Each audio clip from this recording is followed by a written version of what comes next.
5 seconds.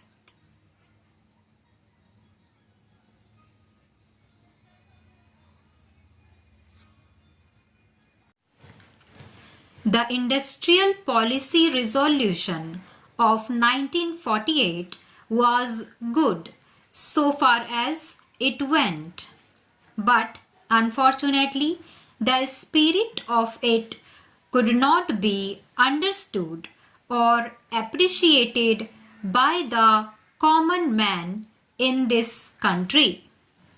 So, a new orientation of this policy was given, and the Honorable Prime Minister, after his return from China, publicly declared that the future policy of the country, or rather the future pattern of society, will be the socialist pattern.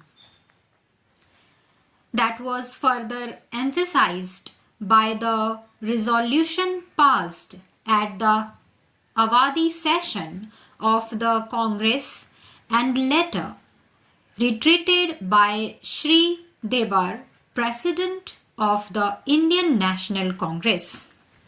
I am very glad to say that the spirit of it has been caught by the nation today. If I may say so, the nation has taken up the challenge for securing the socialist pattern of society. It behoves all sections, both inside this house as well as outside, without having mutual recriminations, to try and propagate in a sincere manner and establish the socialist pattern of society indicated by the statements of the great leaders of our country. It may be relevant and pertinent if I refer to a few sentences from the memorandum presented on the 4th June 1999 by our Prime Minister, who was the chairman of the All India Planning Committee, which came into existence when there was full autonomy in the states. On pages 39 and 40 of that report, he stated, "It is clear that the drawing up of a comprehensive national plan becomes clearly an academic exercise with no relation to reality unless the planning authority or those to whom it is responsible are in a position to give effect to the plan. If this authority is powerless or circumscribed or restricted and has limited activities, it cannot plan. An essential prerequisite for planning is thus complete freedom and independence for the country and removal of all outside control.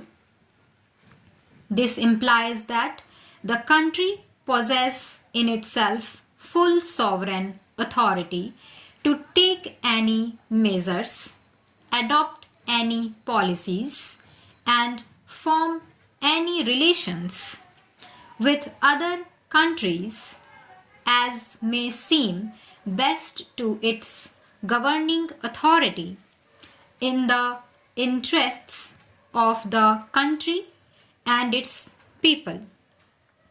National independence is thus an indispensable preliminary for taking all the steps that might be found necessary for carrying out the 5-year plan in all its various aspects through the whole country.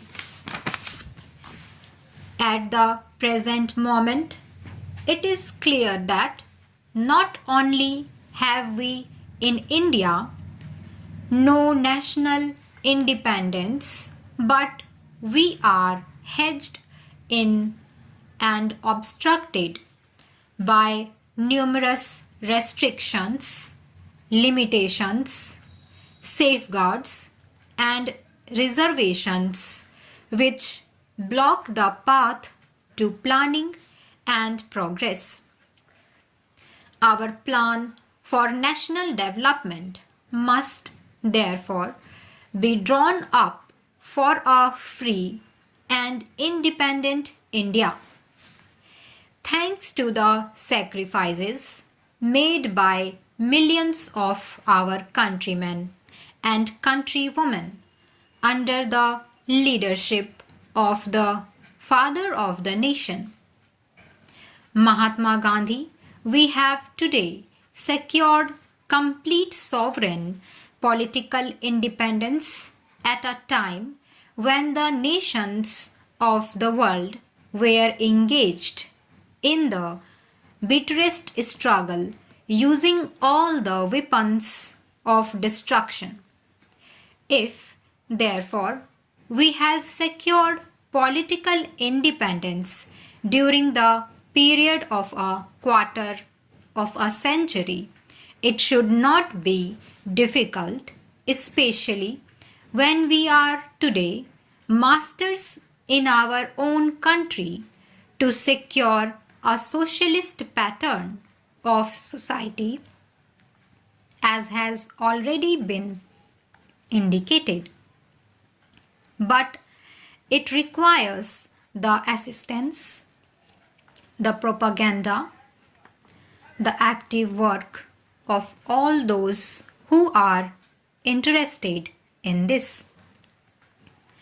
I am sure so long as my honorable friends, the minister, the deputy minister, and the other minister who represent the Commerce and Industry Ministry can give us an assurance that the capitalist pattern would be avoided, some of us who believe in a cent% socialist democracy give an undertaking that certainly totalitarian policy will not be introduced in this country, because we have believed all along during the fight that we have given to the British government when we secured political independence that we shall try to maintain democracy undiluted and a socialist democracy at that. I am absolutely certain that in this country of ours, liberty of thought, liberty of speech, and liberty of action will be guaranteed to every citizen to express his views in the manner he pleases. I therefore assure my honorable friend that so long as we do not, in the grab of a socialistic pattern, support a capitalist system, India will stand 100% for a socialist democracy. Now, luckily for us, the fundamental rights of the Constitution have declared that a citizen would be assured of many of the social amenities which will give reasonable comfort from the womb to the grave. But mere enunciation, as I have said many times, will not satisfy the common man unless the saying is put into effect. I am absolutely certain, therefore, that so long as there is a determination on the part of our countrymen, we will be in a position to secure a socialist pattern of society. It is not even possible to draw up a plan on any other basis. Stop.